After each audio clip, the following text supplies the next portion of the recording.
શમતભાઈ મકરાણી, અશોકભાઈ ભાઈજીભાઈ મકરાણી, મુસ્તાકભાઈ, રણછોડભાઈ, બારિયા મુકેશભાઈ રમણભાઈ અને મહેશભાઈ માકડભાઈ, આ તમામ મિત્રોને વિનંતી કરું કે જેઓ ઉપસ્થિત મહેમાનોનું સ્વાગત કરશે અને આપ સૌ એને આ સ્વાગતને તાળીઓના ગણગણાટ. જય આદિવાસી, જય આદિવાસી. આવનારા દિવસોમાં આજ જનૂન અને આજ જુસ્સા સાથે આપણે લડવું પડશે. આ નવા વર્ષના સ્નેહ મિલનમાં આજે ચૈતરભાઈ એ ઉમરગામથી અંબાજી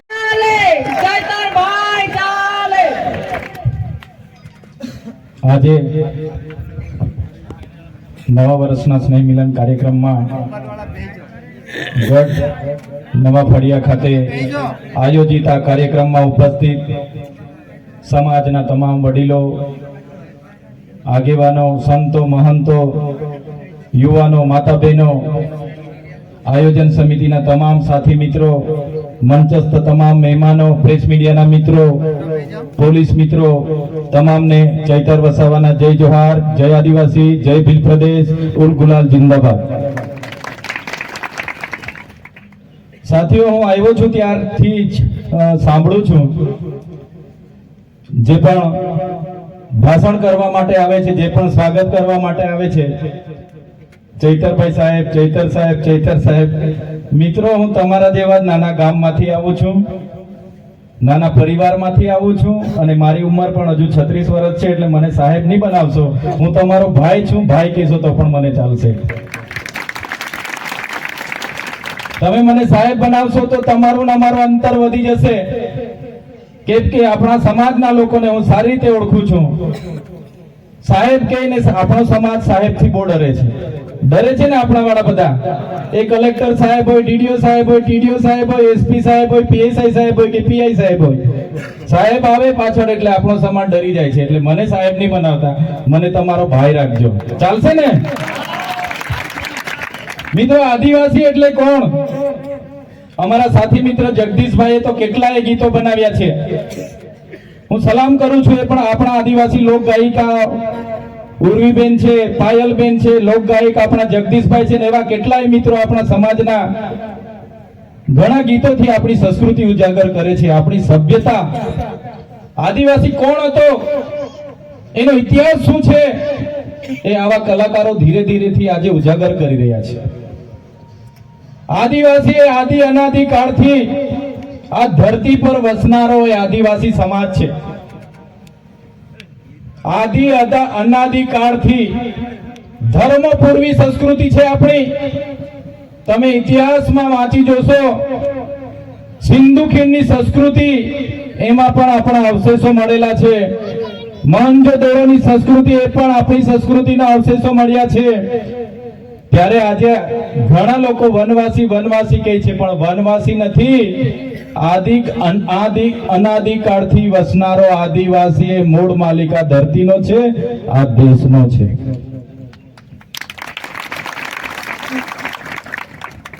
એ સમાજમાંથી આવીએ છીએ આપણે, સભ્યતામાંથી આવીએ છીએ. એ સંસ્કૃતિ આપણી અલગ છે. આપણી પરંપરાઓ, આપણી રૂઢી પ્રથાઓ, આપણા વડીલો સંતો અહીંયા બેઠા છે, મારી માતા બહેનો બેઠા છે, એમને પૂછી જોજો તમે આપણી સંસ્કૃતિ શું હતી. આપણી સંસ્કૃતિમાં બાળક જન્મે એટલે આપણી આદિવાસીઓની વિધિ આખી અલગ છે. આપણા દીકરા દીકરીના લગ્ન હોય, લગ્નની વિધિ આખી અલગ છે. આપણામાંથી કોઈ મરણ પામે છે તો મરણની વિધિ પણ આખી અલગ છે. 12મા વિધિ આખી અલગ છે. આદિવાસી સમાજ એ સમૂહ ભાવનામાં માનનારો સમાજ છે, પ્રકૃતિને પૂજનારો સમાજ છે.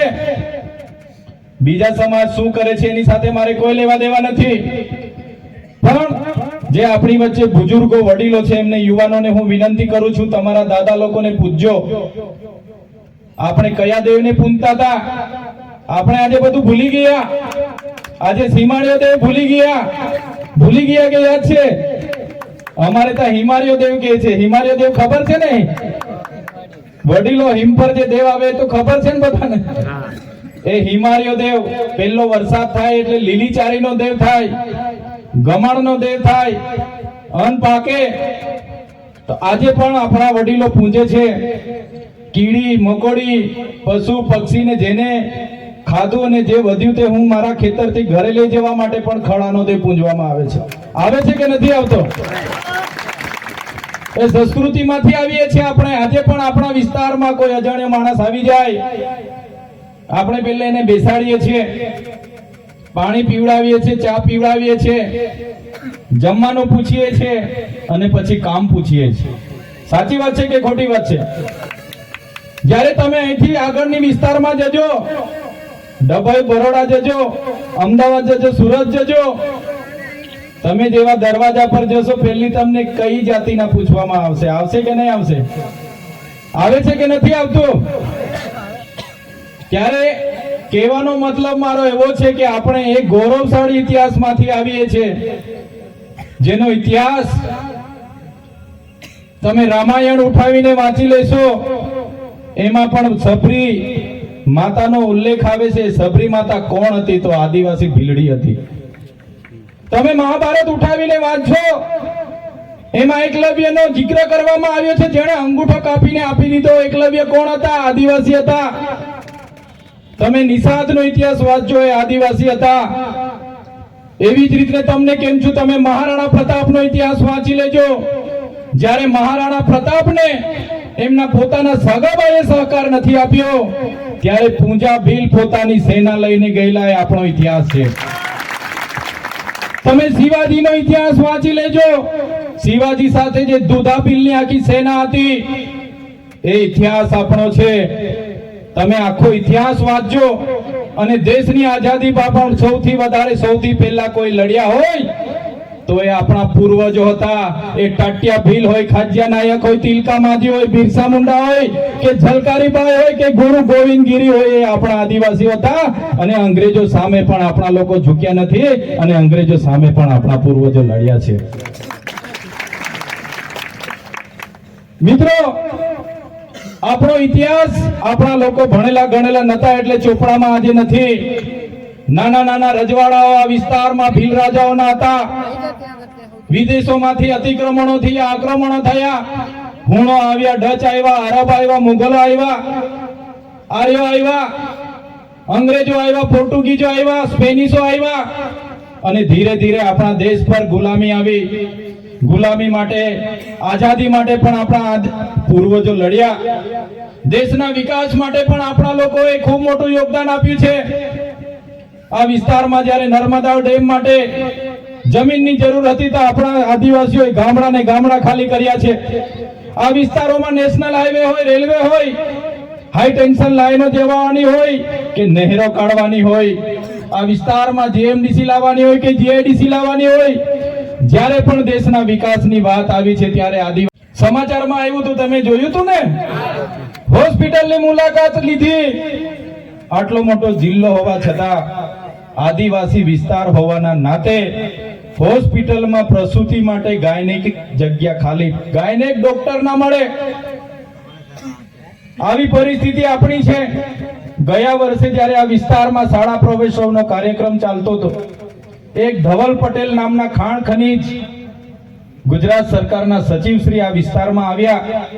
એમણે પણ સરકારને રિપોર્ટ કર્યો કે આ વિસ્તારમાં શિક્ષકો નથી, શાળાઓ નથી. હું થોડા વખત પહેલા આ વિસ્તારમાં મુલાકાતે હતો ત્યારે એક આદર્શ નિવાસી શાળાની મુલાકાતે ગયો. એ વિસ્તારમાં મુલાકાતે ગયો ત્યારે ત્યાં તમામ શિક્ષકો હિન્દી ભાષીના હતા. ત્યાંથી થોડા દૂર હું નીકળ્યો તો રસ્તામાં જે આપણી દીકરીઓ, આદિવાસી દીકરીઓ માટે જે સરસ્વતી સાધનાની શાળાની, સરસ્વતી સાધના યોજનાની જે સાયકલો હોય તે આવા ખેતરમાં કાટ ખાઈને પડી હતી. થોડા વખત પહેલા હું છોટાઉદેપુર ને કૌમટ આવ્યો હતો ત્યારે મારા ઘણા ખેડૂત આગેવાનો મને મળવા માટે આવ્યા હતા. એમણે કીધું કે સાહેબ, અમારી નદીમાં જ અમે ટ્રેક્ટર લઈને રેતી કાઢવા માટે ગયા હતા, અમારું ઘર બાંધવાનું છે, અમારા ટ્રેક્ટરો જમા કરી લીધા છે, અમને છોડાવી આપો. તો એક બાજુ હજારો ટન રેતી અહીંથી નીકળીને જતી હોય અને અમારા લોકો લેવા જતા હોય ત્યારે ટ્રેક્ટરો જમા કરી દેવામાં આવે. થોડા વખત પહેલા હું કૌવાટના તુરખેડા વિસ્તારમાં મુલાકાત માટે આવ્યો તો એક બેન પ્રસૂતિમાં હતી, સગર્ભા હતી અને પ્રસૂતિની પીડા થઈ અને એટલી પીડા થઈ તમે કલ્પના કરો કે રોડ નહીં હોવાના કારણે 108 નહીં પહોંચવાના કારણે આપણી બેનનું રસ્તે મૃત્યુ થઈ ગયું. ત્યારે મેં કહેવા માંગુ છું કે આપણે મૂળ માલિક છે. આપણે દેશની આઝાદીમાં આપણા પૂર્વજો શહીદ થઈ ગયા, દેશના વિકાસમાં આપણે આટલું બધું આપ્યું, તો કેમ આ સરકારો આપણી સાથે આ અસમાનતા કરે છે? એનું પણ આપણે ચિંતન મનન કરવું પડશે અને આવનારા દિવસોમાં એના માટે પણ આપણે બધા એક થઈને અવાજ બનવું પડશે.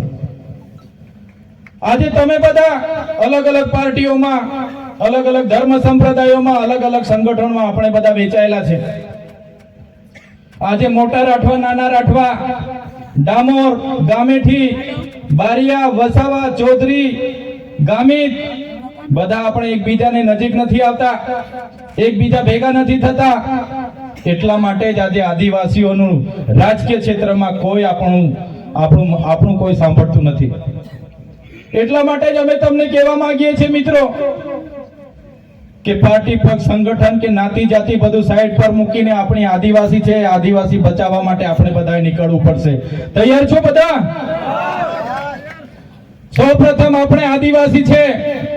આજે હું ધારાસભ્ય બન્યો છું તો ધારાસભ્યમાં કદાચ મને કોઈ પાર્ટી ટિકિટ આપી દેતે પણ મારો આદિવાસીનો જાતિનો દાખલો હું નહીં મૂકતે તો આજે મારું ફોર્મ પાસ થવાનું હતું ભાઈ.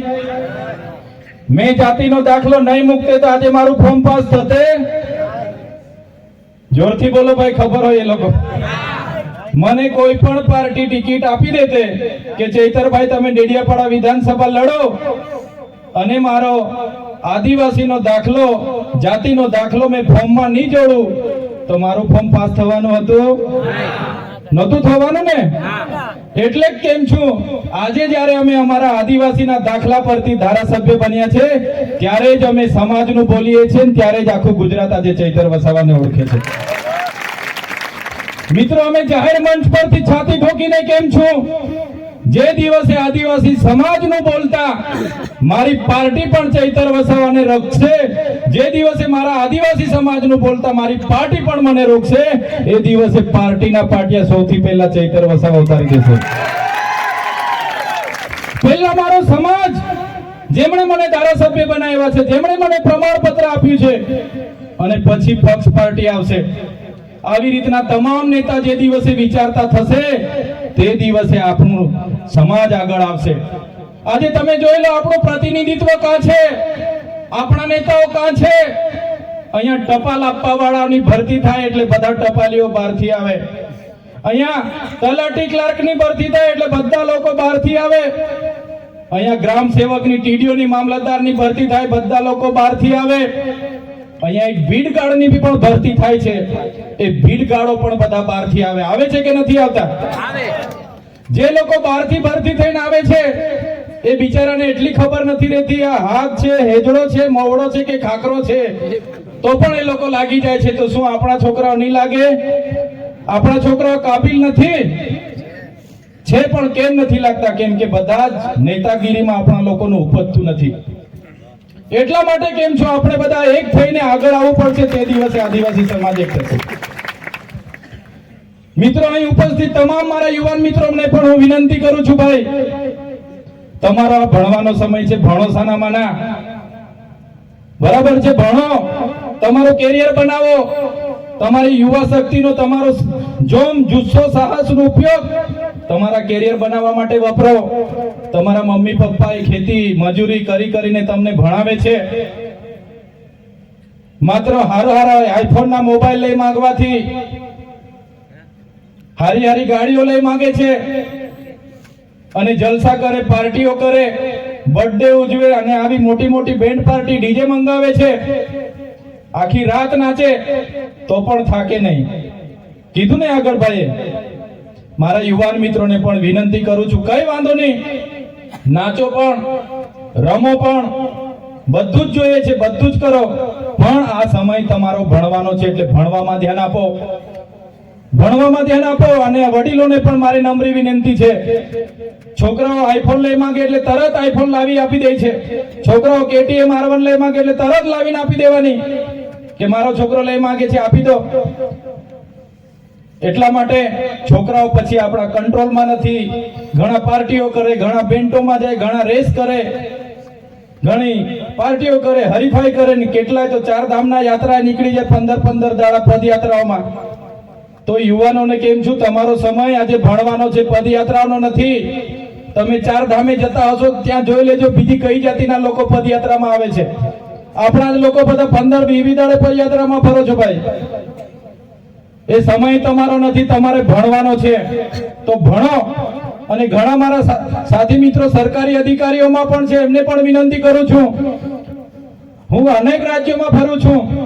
હું મહારાષ્ટ્ર હોય, મધ્યપ્રદેશ હોય, ગુજરાત હોય અને રાજસ્થાનમાં પણ હું જાઉં છું. તમે વિચાર કરો, રાજસ્થાનમાં આપણા જ આદિવાસીની એક કોમ્યુનિટી મીણા જાતિ છે. મીણા જાતિમાં એક વ્યક્તિ નોકરી લાગે એટલે એના ભાઈના છોકરા, એના બહેનના છોકરાઓને એ જવાબદારી લઈ લે છે. એના ભાઈના છોકરાની ફી પોતે ભરે, પોતાના રૂમ પર રાખે, ભણાવે છે. જ્યારે આપણામાંથી બધાને હું કહેતો નથી, કહેવાની વાત કડવી છે પણ ખોટું નહીં લગાડતા. જ્યારે આપણે તમે હોય કે અમે હોય, આપણે નોકરી લાગી ગયા એટલે બેનના છોકરા શું કરે, ભાઈના છોકરા શું કરે, કાકાના પોયરા શું કરે, કોઈ આપણે ધ્યાન આપતા નથી. એટલા માટે જ રાઠવા હોય કે વસાવા હોય કે ચૌધરી હોય કે ગામિત હોય, આપણે મીણા કોમ્યુનિટી કરતા પાછળ છે. એટલા માટે જ હું કેમ છું, આપણા વિસ્તારમાં દારૂ, ડીજે અને દહેજ પર આપણે આવનારા દિવસોમાં લગામ લાવવું પડશે. એ જ આપણા સમાજની આવનારા દિવસોમાં આપણને પાછળ લઈ જવા માટેની કામ કરશે. ત્યારે મિત્રો, તમામ વડીલો અને નોકરિયાત વર્ગ હોય કે યુવાન હોય, તમારે પોતપોતાએ બધાએ પોતાની નૈતિક જવાબદારી સંભાળવાની છે. ઘણા અહીંયા સરપંચ મિત્રો પણ હશે, એમને પણ વિનંતી કરું છું, તમારા ગામમાં તમારાથી શું થઈ શકે. આજના દિવસે અહીંયા સ્નેહ મિલનમાં આવ્યા છે ત્યારે બધાએ મગજમાં સંકલ્પ કરી લેવાનો છે કે હું મારા ગામ માટે શું કરી શકું, મારા પરિવાર માટે શું કરી શકું. એ નક્કી કરશું ત્યારે જ આપણો ઉદ્ધાર થવાનો છે. ઘણા આપણા લોકો માનતા હોય મગજમાં, હું તો ગરીબ છું, હું તો નાનો છું, મારાથી નહીં થાય, હું આદિવાસી છું, હું કઈ રીતના કરી શકું, કઈ રીતના ભણી શકું, કઈ રીતના ડોક્ટર બનીશ, કઈ રીતના વકીલ બનીશ, કેવી રીતના PSI ની પરીક્ષા પાસ કરીશ. નહીં, તમારે મગજમાં ગાંઠ બાંધી લેવી પડશે કે મારે પોલીસ બનવું છે તો તમારે મહેનત કરવી પડશે, મારે શિક્ષક બનવું છે તો મહેનત કરવી પડશે, તમારે ડોક્ટર બનવું છે તો મહેનત કરવી પડશે ને એ રીતે તમારે આગળ વધવું પડશે. મિત્રો, સમસ્યાઓ તો આ વિસ્તારમાં ઘણી છે. આજે આપણું તમારું અમારું જે થોડું ઘણું બચ્યું છે, જંગલ જ ખાલી બચેલું છે. આપણી પાસે થોડી ઘણી જમીનો છે એ જ બચેલી છે. આજે પૂંજીપતિ, ઉદ્યોગપતિઓની નજરો પણ આપણી પર છે. વિચાર કરો તમે, આજે આસામ હોય, છત્તીસગઢ હોય, ઝારખંડ હોય, આજે દેશનું અડધું લશ્કર તો ત્યાં ડ્યુટી પર છે. આદિવાસીઓ સામે સરકારે મૂકવામાં આવેલું છે કેમ કે ત્યાં નીચે જમીનમાં કોલસો છે, ખનીજો છે, એને કાઢવા માટે આજે ઓડિશા, છત્તીસગઢ અને ઝારખંડમાં દેશનું અડધું લશ્કર ત્યાં આદિવાસીઓ સામે છે.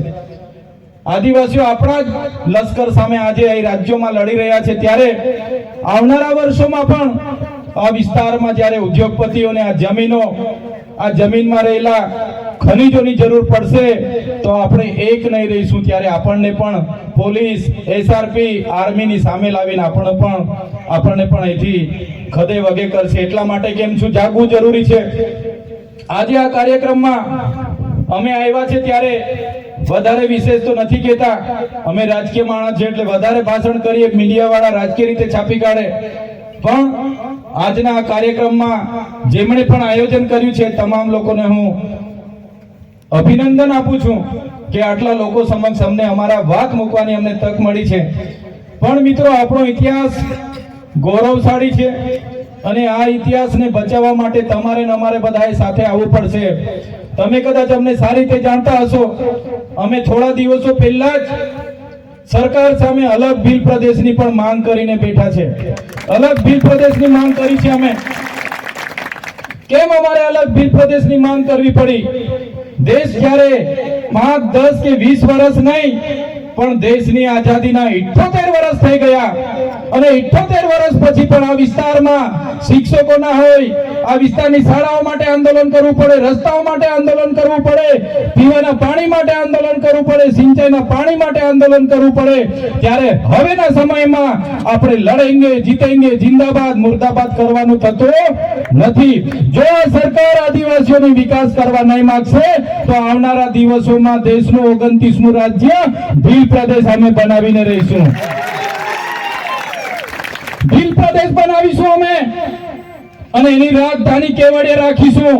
કેવડિયા અમે એટલા માટે રાખીશું કે કેવડિયામાં અમારું નર્મદાનું પાણી છે, ત્યાં અમારે વીજળી ઉત્પન્ન થાય છે, બાજુમાં છોટાઉદેપુરમાં રેતીની ખાણો છે, બાજુમાં લિગ્નાઇટની ખાણો છે, આંબા ડુંગરમાં યુરેનિયમની ખાણો છે, મહારાષ્ટ્રને પણ એટલું નજીક પડશે અને મધ્યપ્રદેશના જાંબુવાલી રાજપુરને પણ એટલું નજીક પડશે, રાજસ્થાનને પણ એટલું નજીક પડશે અને ત્યાં આપણી જળ જંગલ જમીનો છે. ત્યારે તમે તૈયાર રહેજો, આવનારા દિવસોમાં દેશનું 29મું રાજ્ય ભીલ પ્રદેશ બનાવીને રહીશું. ક્યાં સુધી લડેંગે જીતેંગે, ક્યાં સુધી સરકાર જિંદાબાદ મુર્દાબાદ કરીશું. અમારા દાદાઓના વાળ ધોળા થઈ ગયા, અમે પણ જિંદાબાદ મુર્દાબાદ, આવેદન નિવેદન જિંદાબાદ મુર્દાબાદ. હવે સરકાર આવેદન નિવેદનમાં માનતી નથી, હવે સરકાર જિંદાબાદ મુર્દાબાદમાં માનતી નથી. એટલે મારા યુવા સાથીઓને કેમ છું, અમે આગેવાની લેવા માટે તૈયાર છે. મારા યુવાનો વડીલો સહકાર આપજો, આવનારા દિવસોમાં ભીલ પ્રદેશ બનાવીને રહીશું.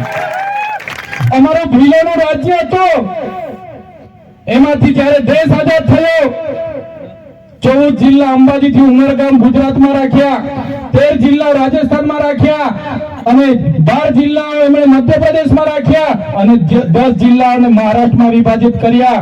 આજે પણ અમારી રહેણી કરણી, આજે પણ અમારી પરંપરાઓ, આજે પણ અમારી રૂઢિ પ્રથાઓ, આજે પણ અમારી વિધિ, આજે પણ આપણો રોટી બેટીનો વ્યવહાર એ લોકો સાથે છે કે નથી? આજે પણ એ લોકો સાથે રોટી બેટીનો વ્યવહાર છે કે નથી આપણો? આજે પણ અમે બોર્ડરલેસ થઈને મહારાષ્ટ્ર, મધ્યપ્રદેશ, ગુજરાત અને રાજસ્થાનના લોકો એક સાથે રહીએ છીએ. એટલા માટે જ આ સરકારોને કહીએ છીએ કે અમને અલગ ભીલ પ્રદેશ આપી દો, આદિવાસીઓનો વિકાસ અમે કરી લઈશું. આટલી મોટી રોયલ્ટી અમે સરકારમાં જમા કરતા હોય અને અમારા લોકો આજે પણ શિક્ષક માટે આંદોલન કરે, અમારા બાળકો માટે અમારા જેવા ધારાસભ્ય ધરણા પર બેસે અને જ્યારે પણ હાઈવેમાં જમીનો જોઈએ, જ્યારે પણ રેલવેમાં જમીનો જોઈએ, જ્યારે પણ નહેરોમાં જમીનો જોઈએ, મફતના ભાવે અમારા લોકોની જમીનો છીનવી લેવામાં આવે છે. કેમ સરકારને ખબર નથી? અહીંયા રસ્તા નથી, અહીંયા પાણી નથી, અહીંયા નળ સે જલમાં પાણી નથી આવતું, અહીંયા રેતી રોયલ્ટીમાં ડીએમએફ ફંડનો ભ્રષ્ટાચાર થાય છે. સરકારને બધું જ ખબર છે મિત્રો, પણ સરકાર આ કરવા માંગતી નથી. એટલે આજે દેશ અને ગુજરાતમાં આદિવાસીઓની પરિસ્થિતિ ખૂબ ખરાબ છે. આજે તમે જોઈ લો, ગુજરાતમાં આપણે 15% આદિવાસી છે, દેશમાં આપણે 8% આદિવાસી છે, તો દર 7 વ્યક્તિ એક આદિવાસી ગુજરાતમાં છે. તો દર 7 જજમાં એક જજ આપણો હોવો જોઈએ કે નહીં હોવો જોઈએ? દર 7 જજમાં એક આદિવાસી જજ હોવો જોઈએ કે નહીં હોવો જોઈએ? દર 7 કલેક્ટર એસપી માં એક આપણો આદિવાસી હોવો જોઈએ કે નહીં હોવો જોઈએ? દર 7 રિયલ એસ્ટેટના બિલ્ડરોમાં એક આપણો બિલ્ડર હોવો જોઈએ કે નહીં હોવો જોઈએ? દર 7 મામલતદાર ટીડીઓમાં આપણો એક આદિવાસી હોવો જોઈએ કે નહીં હોવો જોઈએ? દર 7 પીઆઈ પીએસઆઈ માં એક આપણો હોવો જોઈએ કે નહીં હોવો જોઈએ? કેમ નથી? એનું ચિંતન અને મનન આપણે કરવું પડશે. કેમ કે આપણને આ લોકોએ સારા શિક્ષકો નથી આપ્યા, સારી શાળા નથી આપી. બાકી મારા યુવાનો તો એટલા હોશિયાર છે, એમને જો સારા શિક્ષક મળી જાય, એમને સારી શાળા મળતે, તો મારા યુવાનો પણ આજે આઈએએસ આઈપીએસ બનીને આપણી વચ્ચે આવીને ઉભા રહેતે. સરકારે જાણી જોઈને આજે રિયલ એસ્ટેટમાં આપણો એક પણ માણસ નથી, પણ તમે બરોડા, સુરત, અમદાવાદમાં જશો 90% આદિવાસી મજૂર તમને મળી જશે. આ પરિસ્થિતિ ઊભી કરી છે આ સરકારોએ. એટલા માટે અમે કહીએ છીએ, અમે તો ભણેલા ગણેલા લોકો છે, એ લડત અમે સમજી વિચારીને આગળ વધાવી રહ્યા છે. ત્યારે જો આ સરકારો આદિવાસીઓનો વિકાસ નહીં કરશે તો આવનારા દિવસોમાં ભીલ પ્રદેશ અમે ખોચી લેવાના છે, એની રાજધાની કેવડિયા બનાવવાના છે. તમે તૈયાર થઈ જજો. આજે વડોદરામાંથી છોટાઉદેપુર છૂટું પડ્યું આગળ તમને બધાને ફાયદો થયો કે ખોટ ગઈ? આપણો વડોદરા જિલ્લો હતો, એમાંથી છોટાઉદેપુર છૂટો પડે તો આપણને બધાને ફાયદો થયો ને? આજે ભરૂચમાંથી નર્મદા છૂટું પડ્યું તો અમને ફાયદો થયો ને? તો આજે ગુજરાતમાંથી ભીલ પ્રદેશ છૂટું પડશે તો આપણને ફાયદો થવાનો છે કે નથી થવાનો? એટલા માટે જ અમે ભીલ પ્રદેશ માંગીએ છીએ. આજે અમેરિકા જેવા દેશમાં આપણા કરતા ઓછી વસ્તી છે, છતાંય 50 રાજ્ય છે. એટલા માટે સુચારુ વહીવટ થાય એના માટે આવનારા દિવસોમાં અહીંયા અમે ભીલ પ્રદેશ બનાવવા જઈ રહ્યા છીએ. મિત્રો, સરકારો ગરીબ કલ્યાણ મેળાઓ કરશે, નળ સે જલ લાવશે, પણ એમના મળતિયાઓ માટે છે. આજ દિન સુધી આપણને નળમાંથી પાણી આવ્યું. ગરીબ કલ્યાણ મેળાઓમાં બોલાવશે, પાવડાઓ ને ટીકમ ને ટગારા જ આજ દિન સુધી આપણને આપ્યા છે ને? ગરીબ કલ્યાણ મેળામાં આજ દિન સુધી આદિવાસીઓને પાવડા, ટીકમ ને ટગારા જ આપ્યા છે. એટલા માટે કેમ છું, હવે પાવડા, ટીકમ, ટગારા પર અપેક્ષા નહીં રાખતા. હવે 5 કિલો ચોખા માટે લાઈનો પર ઉભો રહેવા માટે ટેવાવી દીધા છે. બેંકમાં લાઈનો, ચોખા માટે લાઈનો, દવાખાને લાઈન, મામલતદારમાં લાઈન, કલેક્ટરમાં લાઈન, ક્યાં સુધી લાઈન પર રહેવાનું છે? એટલા માટે જ આવનારા ભવિષ્યમાં તમને હું વિનંતી કરું છું, પક્ષ, પાર્ટી, ધર્મ, સંપ્રદાય, સંગઠનો બધા ઘરે મૂકીને એક થવું પડશે. વસાવા, રાઠવા, ગામેઠી, ચૌધરી, ડામોર, બારિયા, અંદર આપણે બધા લડાયા કરીએ છીએ. એ પણ આપણે ભૂલીને આવનારા ભવિષ્યમાં એક થશું તો જ આગળ વધીશું. અને આજે મારા વચ્ચે કલાકાર મિત્ર મારા ભાઈ શ્રી જગદીશભાઈ પણ છે. એમને પણ હું વિનંતી કરું છું, ભાઈ અડધી બાટલી પાજી દે એવા ગીતો હવે નહીં બનાવતા ભાઈ. ઘણા કલાકાર મિત્રો અડધી બાટલી પાજી દે એવા પણ ગીતો બનાવ્યા છે. આ અડધી બાટલીમાં તો આપણા બધા જુવાને અડધા થઈ ગયેલા છે. મેં ડેડિયાપાડામાં એક ભાષણ આપ્યું હતું. ત્યાં એક અમારી બહુ બધી પાર્ટીઓ છે, 17 જાતની પાર્ટીઓ છે. કોઈ 1.5 લાખ લે, કોઈ 2 લાખ લે, કોઈ 1,80,000 લે. મેં કીધું ભાઈ આટલામાં તો એક વ્યક્તિનું લગ્ન થઈ જાય, પેન્ટને આપી એટલામાં. થાય કે નહીં થાય? મેં કીધું ભાવ ઓછો રાખો, તમારું ડીજે ઓછું રાખો, ગાયના ઓછા ગાઓ, કલાકારો ઓછા રાખો, પણ થોડો ભાવ નોર્મલ કરો. તો એ લોકોએ પાછા કોઈ સાંસદે આપ્યું કે ભાઈ ચૈતરભાઈ આ વિરોધ કરે છે. ભાઈ મારો વિરોધ નથી. હું મારા ઘરે જેટલી વાર પ્રોગ્રામો થાય, ઉર્વીબેનને પૂછી લેજો, દરેક પ્રોગ્રામમાં હું આદિવાસી કલાકારોને જ બોલાવું છું. હું ક્યાંય કોઈનો વિરોધ કરતો નથી, પણ અમને 2 લાખ નહીં પહોંચતા યાર. અમારા બાજુના બધા ગરીબ છે, એ બાજુના કદાચ મલદાર હશે તો 2 ના 3 લાખ આપી દેજો, અમને વાંધો નથી. પણ અમારા વિસ્તારમાં બેન્ડ અને ડીજે ના ભાવ પણ ઓછા કરજો, એ બધાને વિનંતી કરું છું. યુવાનોને ખાસ તમારો ટાર્ગેટ તમારી નોકરીનો છે. 11 વાગ્યાથી નાચો, જથર વથર. હમણાં તો મારી બહેનો પણ આ ખભા પર ચડીને નાચે છે બરાબર. આ આપણી સંસ્કૃતિ નથી ખભા પર નાચવાની, આપણી સંસ્કૃતિ જોલી વાગીને નાચવાની છે. બરાબર છે? એટલે આપણી સંસ્કૃતિને પણ આપણે જે દિવસે ભૂલી જઈશું ને, તે દિવસે આપણે આદિવાસી તરીકે તમારે સાબિત કરવા માટે ફાફા પડી જવાના છે. આજે 3 પેઢીના દાખલા માંગે છે, 14 જાતના પુરાવા માંગે છે કે ભાઈ તમે આદિવાસી છો કે કેમ. મારી વાત ખોટી છે કે સાચી છે? આજે જાતિનો દાખલો કઢાવવા જાજો. આપણા બાપ દાદાઓ અહીંયા મરીને જતા રહ્યા, દેવ બની ગયા, પણ આજે પણ આપણે આદિવાસી તરીકે સાબિતી માંગે છે. 14 જાતના પુરાવા માંગે છે, 3 પેઢીના પુરાવા માંગે છે કે તમે આદિવાસી છો કે કેમ. આવનારા દિવસો એ દૂર નથી કે આપણી લગ્ન વિધિ, પૂજા વિધિ, આપણી મરણ વિધિ, જન્મ વિધિ બધી સાબિતી કરવી પડશે. એટલા માટે જ હું તમને વિનંતી કરું છું કે આપણી સંસ્કૃતિ પણ જાળવો, આપણી પરંપરા, આપણી રૂઢિ પ્રથા, આપણી પૂજા વિધિ. આપણે સૂર્યને પૂંજતા હતા, ચાંદને પૂંજતા હતા, આપણે વાયુ, નદી, નાળા, પહાડ, ઝાડ, વાઘ બધાને પૂંજતા હતા. એને પણ આપણે ભૂલવાનું નથી. ત્યારે જ આપણી પ્રકૃતિ સાથેનો નાતો આપણો અજોડ રહેશે. તો મિત્રો, વધારે વિશેષ નથી કહેતા. આજે તો સ્નેહ મિલનનો કાર્યક્રમ હતો, છતાંય મારા મિત્ર જગદીશભાઈ હોય, નિરંજનભાઈ હોય, ડોક્ટર જયરામભાઈ હોય, તમામ મિત્રોને મળીને આજે આનંદ થાય છે. સાથે સાથે અમારે ત્યાં પણ સામાજિક પ્રસંગો એવા બની ગયા કે અમે ઘણા લેટ આવ્યા, છતાં તમારો બધાનો ઉમંગ અને ઉત્સાહ જોઈને અમને પણ 2 વધારે વાતો કરવાની તક મળી. આ આયોજન કરનાર તમામ ટીમને હું અભિનંદન આપું છું. સાથે સાથે દૂર દૂરના ગામથી પોતાના સ્વખર્ચે અહીં ઉપસ્થિત થયેલા મારા યુવાન સાથીઓ, મારા